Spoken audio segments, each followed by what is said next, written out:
अजगर कभी चाकरी नहीं करता, पंछी कभी काम नहीं करता, पर भैया कोई भी इस दुनिया में भूखा। कुछ लोग हमें मिलते, महाराज हम तुम्हारी कथा सुनेंगे, भजन करेंगे तो हमारे बाल बच्चे कौन पालेगा? ठटरी के बारे। ये पंछी तो कोई काम नहीं करते, फिर भी भूखों नहीं मरते, और तुम कहते कि हम भूखे ना मर जाएं? कैसी बात करते? भगवान कभी किसी को भूखा नहीं रखते, वो भूखा जगाता है, सुलाता नहीं। हमारे पूज्य दादा गुरुजी सुनाया करते थे, जब दंत न थे तब दूध दिए, अब दंत भये तो को अन्न भी दे हैं। जल में थल में पशु पक्षिन में सबकी सुध लेत, सो तेरी भी ले हैं। जान को देत अजान को देत जहान को देत, सो तो को भी दे हैं। रे मन मूर्ख सोच करें क्यों, सोच करें कछु हाथ न आई है। वो सबको देते हैं, तुम्हें भी देंगे। भगवान भूखा जगाते हैं, इसीलिए चिंता छोड़ो कि कल क्या होगा। कल की चिंता छोड़ो, वही होगा जो प्रभु को मंजूर होगा। बोलो सीताराम, जोर से बोलो। नहीं समझ में आता है तो ऐसे समझो। आहा, संत श्री मलूकदास जी महाराज जी की कथा। संत मलूकदास जी नहीं मानते थे भगवान को कि भगवान देते हैं कि नहीं देते। शुरुआत में एक महात्मा के पास गए, महाराज आपकी जय हो गए। महात्मा बोले खुश रहो, कल्याण हो गया, भजन किया करो भला होगा। महाराज भजन के चक्कर में पड़ जाएंगे तो भोजन की व्यवस्था कौन करेगा? हम तो भोजन पे भरोसा करते हैं। महात्मा ने कहा भाई जिन्होंने दांत दिए वही राम जी भोजन देंगे, रहने दो महाराज, हम जब कुछ करेंगे ही नहीं तो कहां से मिलेगा? महात्मा बोले करेंगे तो सो तो ठीक है, कुछ ना भी करो तब भी मिलेगा, ना भी खाओगे तो भगवान जबरदस्ती खिलाने आए। अच्छा, क्या भगवान जबरदस्ती खिलाते? बोले बिल्कुल।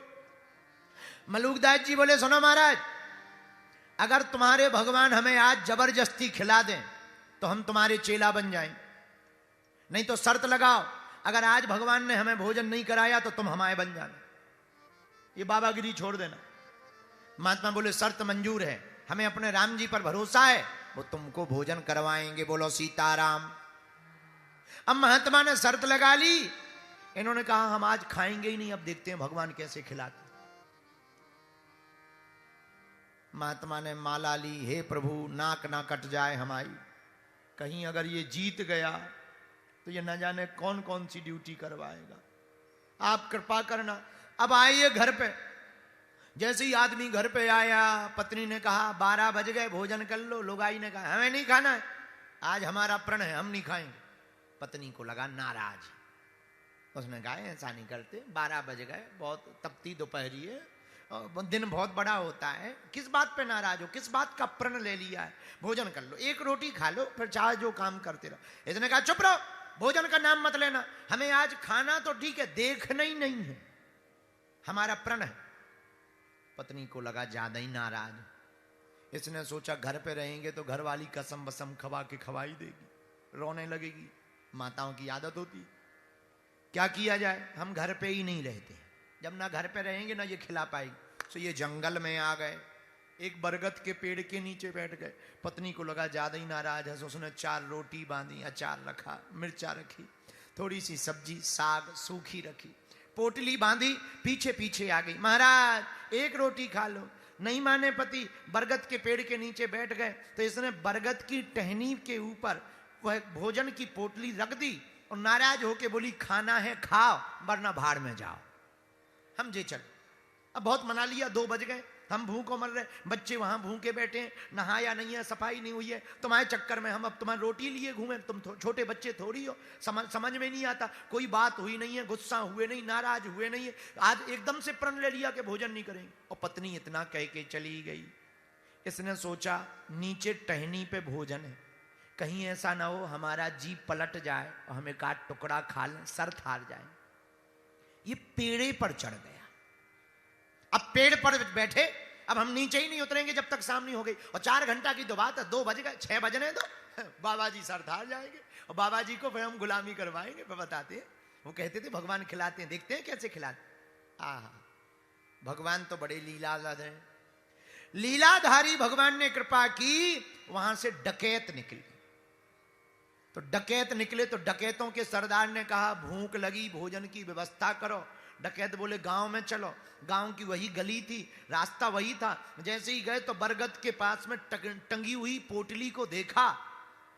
चोरों ने कहा कि आज किसी ने बिना खबर दिए ही भोजन व्यवस्था कर दी। खोल के देखो। खोल के देखा, रोटी, अचार, साग। इसको लगा, चोरों को लगा कि लगता है किसी को खबर लग गई कि हम यहां से निकलते हैं, तो किसी ने जहर मिला करके रख दिया है।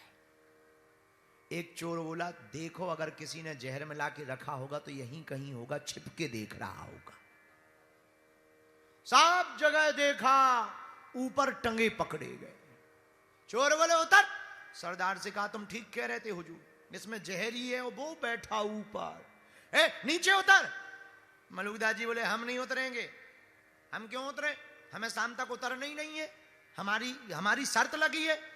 डकैत बंदूक दिखा के बोले उतर रहे कि सब यार ही नीचे आ जाओगे। अब ये देश ने सोचा मरने से तो अच्छा है नीचे उतरो। जैसे ही नीचे उतरे तो डकैतों ने आपस में बात की, बोले चेक करो इसमें जहर तो नहीं है। तो सरदार से कहा पहले तुम मत खाओ, इसी को खिलाओ। अगर जहर होगा तो ये खाएगा नहीं, और नहीं खाएगा तो समझ जाना जहर है। तो जैसे ही रोटी दी, ले खा। ये बोले हम नहीं खाएंगे, हमारी शर्त है। अब आपस में डकैत बोले हैं शक सही है, जहर है। डकैतों ने दी मार, बांध के इतनी मार लगाई पसीना फेंक गए, खून निकल आया, और खून निकल के लथपथ हो गए। और एक डकैत ने मुंह पकड़ा और दूसरे ने जबरदस्ती रोटी ठूंसी कि खा। जब खाई अधमरे हो गए, डकैत भग गए।